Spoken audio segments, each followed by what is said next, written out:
Hello guys, स्वागत है आपका एमबीए क्लासेस के ऑनलाइन पाठशाला में। दोस्तों, पिछले वीडियो में मैंने आपको उपराष्ट्रपति के बारे में बताया था, जो टॉपिक अधूरा रह गया था। तो आज ये टॉपिक मैं आज पूरा करना चाहती हूँ। तो ये आज जो मैं आपको बताऊँगी वो भी आपको पता चल जाएगा। तो दोस्तों, पहले तो मैं आपसे ये कहना चाहती हूँ कि दोस्तों, आप मेरे सपोर्ट करो, ज़्यादा से ज़्यादा आप सपोर्ट करोगे तभी तो मैं आगे जा पाऊँगी। आपकी सपोर्ट की वजह से ही मैं चैनल चला पाऊँगी। तो प्लीज़ इसको शेयर कीजिए, सब्सक्राइब कीजिए और लाइक भी कीजिए। और ये भी बताएं कि अगर इसमें क्या कमी है, जो आपको कमी है तो हमको बताओ, कमेंट में ज़रूर बताओ कि तो उसको हम वो कमी को पूरा करने की पूरी कोशिश करेंगे। तो उसको हल करने की हम पूरी कोशिश करेंगे। तो दोस्तों, चलो आगे बढ़ जाते हैं। फिर मैंने आपको कल परसों की वीडियो में बताया था, योग्यताएं के बारे में बताया था मैंने, नामांकन के बारे में भी बताया था मैंने आपको, निर्वाचन के बारे में भी बताया था मैंने आपको। फिर है, अब है शपथ।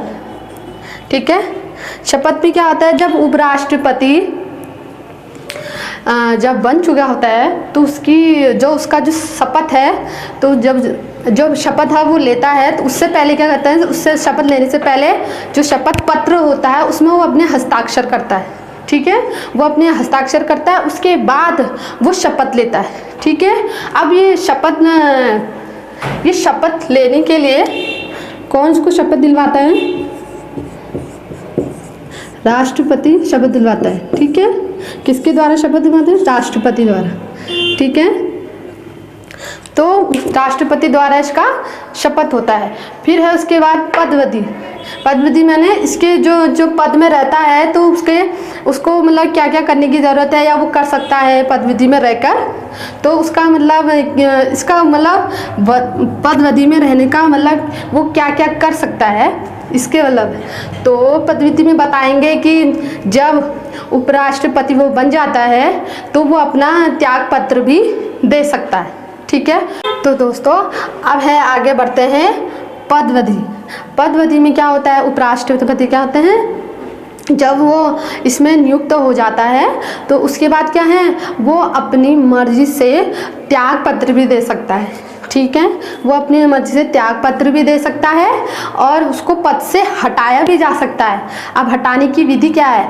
हटाने की विधि ये होती है, जो सदन के जो सदस्य हैं उनके द्वारा बहुमत देकर, ठीक है, उसके बहुमत द्वारा उसको हटाया जा सकता है। सदनों के जो निर्वाचित जो बहुमत है उससे हटाया जा सकता है। ठीक है, और उसके बाद मगर उससे पहले मतलब सदन को मतलब ये 15 दिन का पहले एक नोटिस दे देना ठहरा, उपराष्ट्रपति को नोटिस देना होता है कि ये जो आपको पद से हटाया जा रहा है करके, तो उससे 15 दिन पहले नोटिस दिया जाता है। उसके बाद क्या होता है, इसमें लोकसभा की भी सहमति ज़रूरी है। लोकसभा की सहमति के बिना उसको पद से नहीं हटाया जा सकता। ठीक है, इतना समझ में आया उसको? और इसका कार्यकाल कितने साल का होता है? 5 साल का होता है। इसका कार्यकाल भी 5 साल का होता है। ठीक है, चलो इतना समझ में आया। फिर है कार्य एवं शक्तियाँ। ठीक है, अब है कार्य और शक्ति में क्या होता है? उपराष्ट्रपति के कार्य समान नहीं होते हैं। उपराष्ट्रपति को कुछ खास कार्य नहीं दिए जाते करने के लिए, बट वो राज्य के सभापति यानी राज्यसभा के जो सभापति के रूप में कार्य करता है। कौन?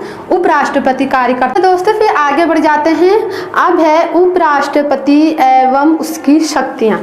ठीक है, उपराष्ट्रपति की जो शक्तियाँ हैं वो क्या है मैं बताती हूँ आपको। वह राज्यसभा का सभापति के रूप में कार्य करता है। सभापति के रूप में कार्य करता है।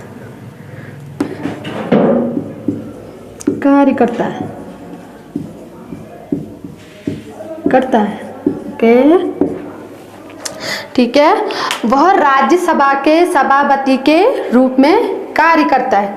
ठीक है, इतना समझ में आया।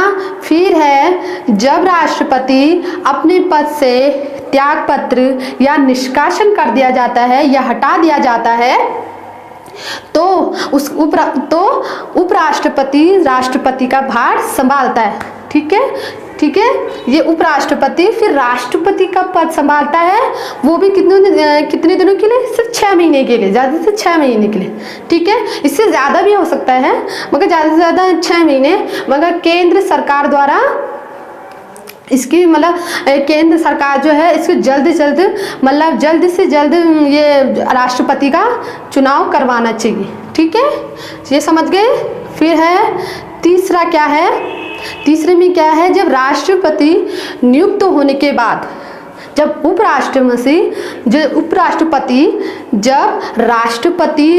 मतलब नियुक्त होने के बाद, जब राज्यसभा भी, क्योंकि उपराष्ट्रपति राज्यसभा भी का सभापति भी होता है, तब इसलिए तो जब सभापति से हट जाता है, क्योंकि वो उपराष्ट्रपति जब राष्ट्रपति बन चुका होता है तो वो सभापति से हट जाता है। ठीक है, तो उसका कार्यभार कौन संभालता है? फिर दिमाग में आता है, फिर अगर सभापति से अगर वो हट चुका है तो फिर उसका कार्य कौन करेगा? उसका कार्य कौन करता है? राज्यसभा का उपसभापति कार्य करता है। ठीक है, इतना समझ में आया? तो ठीक है, और ये क्या कहते हैं? उपसभापति वो कार्य करता है। फिर उसके बाद है दोस्तों, उपराष्ट्रपति उनको ज़्यादा कार्य दे नहीं होते हैं, तो और ये कार्य भी उनके दोहरे होते हैं, तो उपराष्ट्रपति का ज़्यादा उसमें कोई योगदान नहीं होता। तो इतना हो गया आपका। चलो दोस्तों, फिर आगे बढ़ जाते हैं। तो उपराष्ट्रपति का वेतन के बारे में आपको बताऊंगी। वेतन कितना होता है उनका? यहाँ है 1,25,000 प्रतिमाह मिलता है इनको। ठीक है, किसको? उपराष्ट्रपति को मिलता है। ठीक है, अब है आगे कि प्रथम उपराष्ट्रपति कौन थे? प्रथम उपराष्ट्रपति कौन थे? डॉक्टर एस राधाकृष्णन थे।